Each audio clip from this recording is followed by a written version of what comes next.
ہم میں سے بہت سارے لوگ اس وقت ایکٹیولی پیلسٹائن میں ہونے والے جینوسائیڈ کے خلاف آواز بھی اٹھا رہے ہیں اور پروٹیسٹ بھی کر رہے ہیں. میں خود ان لوگوں میں سے ایک ہوں جو بہت ساری پوسٹ لگا رہے ہیں, بار بار لوگوں کو ایجوکیٹ کرنے کی کوشش کر رہے ہیں اور اپنا پروٹیسٹ ریکارڈ کروا رہے ہیں. اینڈ آئی ایم شیور اگر ہم اس وقت پبلک سے پوچھیں گے کہ اگر فلسطین سے جنگ و جدل سے ستائے ہوئے لوگ پاکستان میں آ کے پناہ لیں تو آپ ان کے ساتھ کیا سلوک کریں گے, تو بہت سارے لوگ یہی کہیں گے کہ ہم انہیں اپنے بہن بھائیوں کی طرح رکھیں گے, انہیں اپنے گھر میں جگہ دیں گے, ان کے بچوں کو اپنے بچے سمجھیں گے, اپنی جائیدادوں میں ان کو حصہ دیں گے, بلکہ یہاں تک کہیں گے کہ ہم تو انتظار کریں کہ ہمیں یہ سعادت کب نصیب ہوگی. تو ان لوگوں کے لیے نیوز فلیش یہ ہے کہ یہ سعادت ہمیں آلریڈی مل چکی ہے, جبکہ ہمارے پڑوسی ملک افغانستان سے بالکل اسی طرح جنگ و جدل سے ستائے ہوئے, بومب ہوئے ہوئے, اپنے گھروں کے ربل سے اپنے بچوں کی لاشیں نکال کے لوگ کٹے پٹے حالات میں پاکستان آئے تھے پناہ لینے کے لیے. بالکل فلسطین کی طرح امریکہ اور اس کے الائز نے افغانستان پہ بھی حملہ کیا تھا, اسی طرح ان کو بومب کیا تھا, اسی طرح ان کے گھر مسمار کیے تھے, ان کے بچے, ان کے بڑے, ان کے بوڑھے, ان کی عورتوں کو اسی طرح قتل و غارت کا شکار بنایا تھا, اور انہی حالات میں وہ لوگ بھی پاکستان میں پناہ لینے کے لیے آئے تھے. لیکن تب نہ صرف ہم پورے طریقے سے امریکہ کے ساتھ تھے اور ہم نے معاوضہ لے کر اپنے ملک میں ان کو بیسس پرووائڈ کی تھی کہ یہاں سے افغانستان پہ حملہ کیا جائے, بلکہ ہم نے یہاں سے اپنے بندے پکڑ پکڑ کے امریکہ کو بھی دیے تھے کہ ان کو اپنی جیلوں میں اللیگل طریقے سے بھریں, جن کا کوئی ٹرائل نہیں ہوا آج تک اور جو کئی سال ٹارچر کا شکار ہوتے رہے. یہ وہی افغانی ریفیوجیز ہیں جن کو جانوروں کی طرح کنٹینروں میں بھر بھر کے واپس بھیجا جا رہا ہے. ان کے لیے کوئی دوستی بسز یا کوئی ریسپیکٹیبل طریقہ ارینج نہیں کیا جا رہا. تو آپ میں سے جو بھی کوئی یہ سوچ رہا ہے یا سوال کر رہا ہے نا کہ ایسے کیسے ہو سکتا ہے کہ فلسطین میں اتنا ظلم اور بربریت دیکھ کے بھی بہت سارے لوگ چپ ہیں یا ان کو کوئی فرق ہی نہیں پڑ رہا, تو بالکل ایسے ہی انہیں فرق نہیں پڑا جیسے آج افغانیوں کے ساتھ یہ سب کچھ ہوتا ہوا دیکھ کر آپ کو فرق نہیں پڑ رہا. اسی کو ڈی ہیومنائزیشن کہتے ہیں. تبھی پارا چنار میں جینوسائیڈ کا شکار ہونے والے شیعوں کے مرنے پر آپ کو کوئی فرق نہیں پڑ رہا اور آپ میں سے کوئی آواز نہیں اٹھا رہا. اور جب ہم یہ بات کرتے ہیں نا کہ ہم نے اتنے سے تک افغانیوں کو اپنا مہمان بنا کے رکھا, اپنے ملک میں ان کو جگہ دی, آپ میں سے کتنے لوگ ہیں جنہوں نے اپنے گھروں میں ان کو جگہ دی یا اپنے بزنس میں انہیں کسی بھی طریقے سے شریک کیا یا ان کی ہیلپ کرنے کی کوشش کی. ان کے بچے کوڑے میں سے کھانا چن چن کے کھاتے رہے ہیں, وہ ہر قسم کا کام کرنے پہ مجبور تھے 2 وقت کی روٹی کمانے کے لیے, اور جس قسم کا ریسزم وہ یہاں پہ برداشت کرتے رہے ہیں وہ ہم سب جانتے ہیں, اور جن جن ناموں سے ان کو بلایا جاتا رہا ہے اور آج بھی بلایا جاتا ہے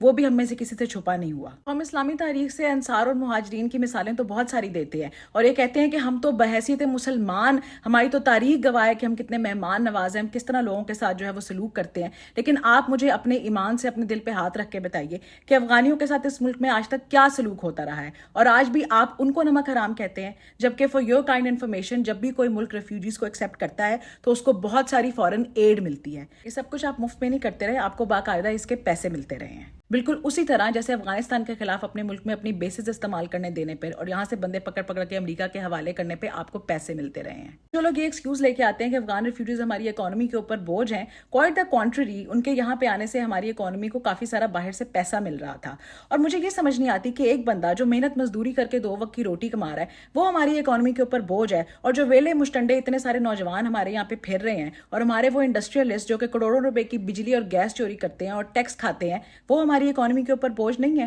باقاعدہ ریسرچز نے بات ثابت کیا ہے کہ ریفیوجیز کی وجہ سے کرائم ریٹ انکریز نہیں ہوتا, بلکہ کرائم کمٹ کرنے والے موسٹلی جو لوگ ہوتے ہیں وہ وہاں کے نیٹو ہی ہوتے ہیں. So please explain to me again کہ اپنے فائنینشیل گینز کے لیے افغانستان میں جنگ میں برابری کا حصہ ڈال کے اور پھر ان ریفیوجیز کو یہاں پہ بلا کے ان کے تھرو بھی فورن ایڈ لینے کے بعد ہم کس منہ سے ان کو نمک حرام کہتے ہیں. اور یہ وہ لوگ ہیں جو کئی جنریشن سے اب پاکستان میں رہ رہے ہیں, جو خود یہاں پیدا ہوئے اور اب ان کی اولادیں بھی یہاں پیدا ہوئی ہیں, لیکن ہم نے آج تک کبھی انہیں سٹیزن شپ تک نہیں دی, جبکہ خود اپنے لیے ہم ایکسپیکٹ کرتے ہیں کہ جب ہم امیگریشن لے کے باہر جائیں تو فوراً سے وہ جو ہے نا وہ پاسپورٹ لے کے ہمارے لیے ہاتھوں میں کھڑے ہو کے لیں, جی بڑی مہربانی ہے کہ آپ آگے آئیں گے پاسپورٹ لے لیں. یہی نہیں, ہم میں سے بہت سارے لوگ باہر جا کے اپنے بچے پیدا کرتے ہیں صرف اس لیے کہ بچہ وہاں پیدا ہوگا تو اسے نیشنلٹی مل جائے گی, لیکن جب اپنے ملک میں نیشنلٹی دینے کی باری آتی ہے تو ہم کہتے ہیں نہیں جی ان کو تو باہر پھینک دو. مسئلہ یہ ہے کہ جب ہم فلسطین کے لیے آواز اٹھاتے ہیں تو بائی پراکسی ہم وکٹم بن جاتے ہیں. ہم کہتے ہیں کہ سنس ہم مسلمان ہیں اور وہ بھی پریڈومیننٹلی مسلمان ہیں تو ان پہ ہونے والا ظلم اصل میں ہم پہ ظلم ہو رہا ہے, اور کیونکہ ہمیں وکٹم بننا بہت پسند ہے تو ہم ایک ایسی پوزیشن میں آ جاتے ہیں جہاں پہ ہم دوسروں پہ بلیم کر سکتے ہیں, جبکہ ہمارے اپنے ملک میں ہونے والے ظلم و زیادتی پہ آواز اٹھانا اور بولنا تھوڑا مشکل ہو جاتا ہے, کیونکہ وہ ہمیں مظلوم نہیں بلکہ ظالم کی پوزیشن پہ لا کے کھڑا کر دیتا ہے,